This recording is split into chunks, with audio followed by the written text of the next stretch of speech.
दोस्तों नमस्कार, आप सभी सदस्यों का स्वागत है बी ऑफिसर मेक ऑफिसर्स परिवार में। मैं हूं संभव जैन।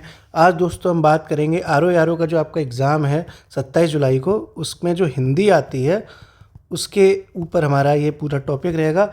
कई लोगों के कमेंट्स में आ रहे थे कि हिंदी के लिए मैं कुछ अपना एक्सपीरियंस शेयर करूं। मैं दोस्तों आपको बता दूं कि हिंदी एक ऐसा सब्जेक्ट है जिसमें ऐसे ऐसे लोग हैं हमारे उत्तर प्रदेश में जो 60 में से 60 लाने की योग्यता रखते हैं, काबिलियत रखते हैं। ऐसे भी लोग हैं दोस्तों जो 60 में से 50 लाते हैं लेकिन फिर भी उनका सिलेक्शन हो जाता है, और ऐसे भी लोग हैं जिनके 60 में से 45 ही आते हैं फिर भी उनका क्वालिफाई होता है। तो दोस्तों अपनी अपनी तैयारी है, अपनी अपनी रणनीति है, इसमें कोई भी किसी से तुलना नहीं है। मैं अपना जो एक्सपीरियंस बता रहा हूँ दोस्तों, और मुझे जो लगता भी है सही, मेरा पर्सनल ओपिनियन है ये, आप हो सकता है मेरे से असहमत हो, कि हिंदी में 60 में से 60 लाने के लिए आपको बहुत ज़्यादा मेहनत करनी पड़ेगी। अगर 60 में से 60 चाहिए आपको सब कुछ पढ़ना पड़ेगा, और अगर आप हिंदी में ही पूरा टाइम देंगे तो आपका जीएस का जो है रिवीजन कम हो जाएगा, करंट अफेयर्स का रिवीजन कम हो जाएगा। तो इससे अच्छा है कि आपकी एक बैलेंस स्ट्रेटेजी होनी चाहिए कि आपके 60 में से 52 से लेके 56 के बीच में मार्क्स आ जाए, 52, 53, 54, और उधर जो जीएस का पार्ट है 140, उसमें से दोस्तों 85 से लेके 90 के बीच में आ जाए। ये एक बैलेंस स्ट्रेटेजी होती है। ऐसा ना हो कि आप हिंदी में ही 60 में से 60 के लिए लगे रहें और जीएस का पोर्शन ख़राब हो जाए। ऐसा भी ना हो कि आप जीएस में लगे रहें और हिंदी का पोर्शन ख़राब हो जाए। तो एक बैलेंस स्ट्रेटेजी दोस्तों होनी चाहिए, और उसके लिए मैं आपसे इतना कहूँगा कि जो बुक्स आपको कौन सी पढ़नी चाहिए, वो मार्केट में बहुत सारा नॉलेज आपको मिल रहा होगा। मैं दोस्तों अपना एक्सपीरियंस बता रहा हूँ। एक बुक आती है दोस्तों डॉक्टर हरदेव बारी साहब की, आपने खूब इनका नाम सुना होगा। डॉक्टर हरदेव बारी सर की एक बुक आती है। मैं भी आपको पहले ऑप्शन बता रहा हूँ। ऐसे ही एक आती है डॉक्टर वासुदेव नंदन सर की किताब, आपने इनका भी खूब नाम सुना होगा, है ना। और एक दोस्तों डॉक्टर पीएन पांडे सर की भी किताब आती है। ये किताबें तीनों बहुत अच्छी हैं, इनमें कोई सवाल ही पैदा नहीं होता कि इनमें से कोई तुलना की जाए। और एक दोस्तों एक आदित्य पब्लिकेशन के नाम से भी आती है, ये भी बहुत अच्छी किताब है। अब दोस्तों किताबें जब सारी अच्छी हैं तो इनमें से सेलेक्ट कौन सी करनी है, यही जो स्टूडेंट हैं वो कंफ्यूज हो जाते हैं। वो ये भी ले लेते हैं, वो ये भी ले लेते हैं, वो ये भी ले लेते हैं, और ये तो लेते ही लेते हैं। इसके साथ में इनका घटना चक्र तो बिल्कुल संजीवनी बूटी की तरह चलता ही है साथ में। तो दोस्तों आप एक बात खुद सोचिए कि जब आप इतनी सारी बुक्स पढ़ेंगे तो आपको ना नॉलेज जितनी मिलेगी, जितनी आपको ना नॉलेज मिलेगी ना, उससे ज़्यादा मिलेगा आपको कन्फ्यूज़न। ये कोई बात आप खुद ही सोचिए, आप ज़रूरत से ज़्यादा किसी एक ही टॉपिक को लेके पढ़ेंगे तो आप अंततः याद नहीं कर पाएंगे उसको, आपको फैक्ट याद नहीं हो पाएगा। आप अपना, हो सकता है मेरी बात से असहमत हो, लेकिन मेरा पर्सनल व्यू ये है दोस्तों कि आपको इनमें से कोई सी एक किताब लेनी चाहिए।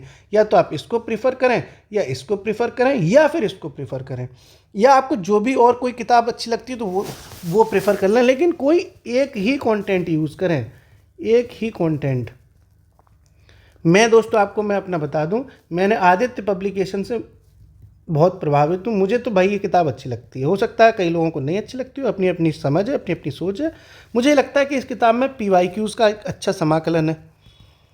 इसके अलावा इसमें अपने भी अलग से भी एक्स्ट्रा नॉलेज भी दी हुई है। ये दोस्तों जब कोई व्यक्ति आदित्य पब्लिकेशन अगर 4 से 6 बार लगा लेगा ना, तो वो 60 में से 55 लायक तो हो जाएगा, इतना तो है। साथ में अब क्योंकि पैटर्न चेंज हो गया इसलिए दोस्तों अब रोल ज़्यादा हो जाता है प्रैक्टिस का। लोग क्या करते हैं कि ये भी पढ़ लेंगे, ये भी पढ़ लेंगे, लेकिन पढ़ते ही रहेंगे, प्रैक्टिस नहीं कोई करता, कोई प्रैक्टिस करना ही नहीं चाहता। अपने हिसाब से लोग यूट्यूब पर देख लेंगे लेकिन प्रैक्टिस नहीं करेंगे। प्रैक्टिस और टेस्ट सीरीज जो लोग नहीं लगा के जाएंगे दोस्तों, उनको अगर बदला हुआ पैटर्न एग्ज़ाम में आ गया और उन्होंने एग्जामिनर ने जो उसने क्वेश्चन बनाया है उसने थोड़ा सा भी अगर ट्रिकी बना दिया, सारे शेर और शेरनियाँ ढेर हो जाएंगे, ये आप बिल्कुल सुनिश्चित कर लें। इसलिए प्रैक्टिस जो है वो इतना परफेक्ट करके जाएं कि आपका किसी भी प्रकार से क्वेश्चन गलत ना हो। इसलिए आप क्या करें, कोई सी एक बुक पढ़ लें, इन तीनों में से कोई एक पढ़ लें, चारों में से कोई सी एक बुक पढ़ें, उसको 4, 6, 10 बार रिवीजन करें, उसका प्रैक्टिस करें दोस्तों, हद से ज़्यादा प्रैक्टिस, और टेस्ट सीरीज लगाएं संडे संडे हिंदी की। जब आप प्रैक्टिस करेंगे तो आपको अपनी गलतियों में इम्प्रूवमेंट होगा। आप जो गलतियां कर रहे हैं दोस्तों उनमें सुधार आएगा। उनमें क्या आएगा, सुधार। आपके में जो कन्फ्यूज़न है ना कि ए यार इसका ए है कि बी है, ए है कि बी है, उसमें आपकी जो है परफेक्शन बढ़ेगा आपका। आप परफेक्ट होंगे। इसलिए आप हिंदी किसी भी एक कंटेंट से पढ़ें, कोई प्रॉब्लम नहीं है दोस्तों, बिल्कुल भी कंफ्यूज मत हो। सारी किताबें बहुत अच्छी हैं, चाहे डॉक्टर हरदेव बहारी सर की हो, चाहे वसुदेव नंदन सर की हो, PN पांडे सर की हो, आदित्य पब्लिकेशन की हो, घटना चक्र की हो, सारी किताबें अच्छी हैं दोस्तों। लेकिन बस याद ये रखना कि कहीं ऐसा ना हो कि आपको कोई बता दे आज ये पढ़ लें, कल किसी और ने बता दिया तो कल वो पढ़ लें। इससे आप सिर्फ समय अपना ज़ाहिर करेंगे। आप आत्मविश्वास के साथ एक ही कंटेंट यूज़ करें, पर्याप्त होता है दोस्तों। स्ट्रेटेजी अच्छी होनी चाहिए आपकी। GS में आप अच्छे मार्क्स लाएंगे और हिंदी में अच्छे मार्क्स लाएंगे, दोनों मिला के आपका सिलेक्शन हो जाएगा। आपको 200 में से 200 थोड़ी नहीं लाने दोस्तों। कई लोग तो 200 में से 200 लाना चाह रहे हैं, और उन जो 200 में से 200 लाने के लिए लड़ते रहते हैं ना, उनके 100 भी नहीं आ पाते, क्योंकि ज़रूरत से ज़्यादा पढ़ते हैं और ज़रूरत से ज़्यादा कन्फ्यूज़न में ज़रूरत से ज़्यादा गलत कराते हैं, तुक्के माराते हैं और नेगेटिव मार्किंग में उनका धुआं धड़ाका निकल जाता है ना। यही होता है दोस्तों, मेरा अपना पर्सनल एक्सपीरियंस है। मेरे कई दोस्त हैं जो 200 में से 200 लाना चाह रहे हैं और 100 भी नहीं आ रहे। इसलिए आप बैलेंस, संतुलन के साथ आगे बढ़ें दोस्तों, है ना। मैं बार बार कह रहा हूँ, बैलेंस हिंदी में लाएँ, 55 के आसपास आ जाएँ बहुत हैं, और GS में आ जाएँ 85 से 88 के बीच में, 90 आ जाएँ, इतने बहुत हैं। और इनको मिला के 100 कितने बहुत हो गए ना, ये नंबर कितने हो गए आप खुद देखिए, ये नंबर कितने हो गए, 85 और 55 जोड़े तो 140 हो गए। 140 में तो धूम धड़ाके के साथ आपका प्रीलिम्स पास होगा। यही स्ट्रेटेजी आप अपनाएं, एक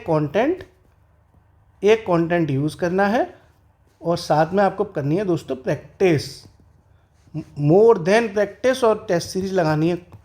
इतना अगर आप करके जाएंगे, किसी की ताकत नहीं है कि आपका हिंदी में 55 से कम स्कोर आए। आप इसी लक्ष्य के साथ आगे बढ़ें दोस्तों। आप समझ पा रहे होंगे कि मेरे कहने का उद्देश्य क्या है। फिर मुलाकात होगी एक नई वीडियो के साथ। हंसते रहिए, पढ़ते रहिए, मुस्कुराते रहिए। आप हमारी दूसरी वीडियोस भी देख रहे होंगे जिसमें हम शॉर्ट ट्रिक दे रहे हैं, जिसमें हम कॉन्सेप्ट करा रहे हैं, वो भी आपको बहुत हेल्प कर रही होगी। हम नई क्लासेस भी आपके सामने लेके आएंगे जल्दी। फ़िलहाल दोस्तों इतना ही, शुक्रिया।